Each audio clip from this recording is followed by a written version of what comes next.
The next one is to go completely the opposite. And this is where a lot of consultants and motivational speaker types will love to jump on this. And they'll be like, screw you and your seasons. It's only seasons for the week. Nobody recognizes that. It's only in your head. Okay. There's that. And that's false as well, because that's just lying to yourself and everyone else.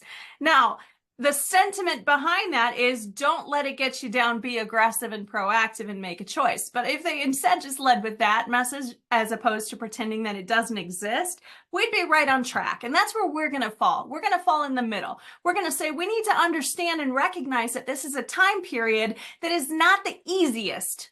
Okay, not that it's even hard, but it's just not the easiest time of year to sign up new leads. There are easier times of year to sign up new leads.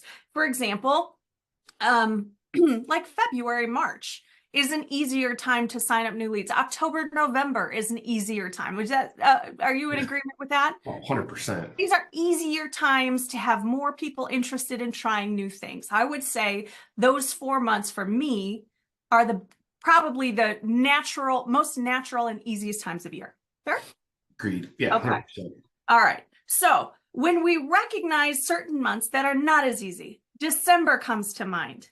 May comes to mind. And in fact, Amanda Hanpa frequently refers to this as Maycember. and because you have a lot of people getting out of school and there's just a lot going on for the same reason So that much December's going tough. on. Yeah, May is tough for the same reason, end of semester, whatever. So what do we do? What do we do when we notice that May can be really hard? And if you're having tough May, understand that there are reasons why it can be difficult. Well, what we want to do is build some things and put some things into place that will help us to have a little bump on memberships that might not be exactly what you normally do, but give us a little bump, a little cash injection during our weaker times of the year. Now, again, just a little bit of a side, May has always been an annoying month. I actually told Chris this because May didn't start out real strong for us. It's picking up now, but Chris, my husband, was like, May sucks, blah, blah, blah. And I said, you know what, though? I said, we had a year where we signed up. I don't remember what year, but it was like, we were not in our first space. We were in our second space. And I almost feel like we expanded, but maybe not. But we signed up one person in May. Yeah. I remember a year, and I remember the person. His name was Sean Lee. And he was our only sign up in May. One year. It was like, oh, okay. Right, this is tough. This is Yeah, tough. that was a hard month. I remember it was old enough that I was writing it down, all of our signups down on like paper when I print it out, but I remember that May. I will never forget that. So every May has been better than that year that we only had Sean Lee. Beating it every time. Beat that record. Yeah, exactly. But for us, actually, believe it or not, that was not our worst month of the year. Our worst month out of the year used to be July. July was Same. terrible. It was your worst as well. My May's okay. It's July that I'm just like, oh my God, it's time to do Christmas in July. I know. So that's exactly what it is, guys. So, okay, what we got to do is got to look at different things, and we're going to create momentum. We're going to create sales. We're going to make money from nothing. For lack of a better way to say it. There's a better way to say that. But we're gonna invent a reason for this to be a really great month. And Amazon does this. Black Friday, as we know, is a retail generated holiday.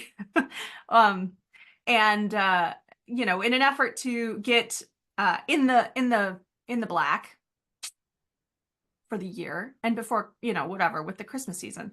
But Amazon has done a few things. Anytime Amazon would have a slump, which is weird to even think of Amazon having a slump. Their version of a slump is a little different than everybody else's. Right. But what did they move into the summer to try to boost sales?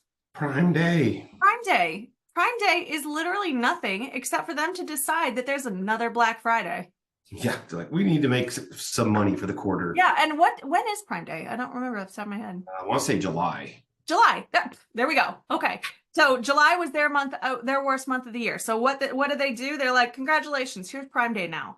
Well, that is what we need to do and take into account for our own businesses. How can we invent a Prime Day for us to boost months that are not very good?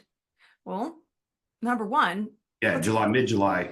Mid-July. Yeah. They Mm. actually made a second one, which isn't as successful, but like, but they did add another one. See if there's another one. You're Googling right now.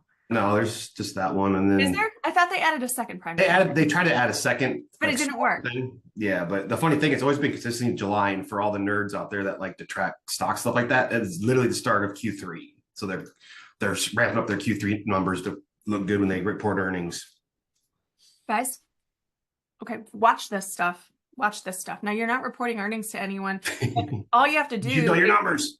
You should know your numbers. You should understand the quarters, and you should understand what forecasting looks like and projecting and being aware. Again, burying our head in the sand is not the answer. Being overly confident and pretending challenges don't exist is not the answer either. Do what Amazon does.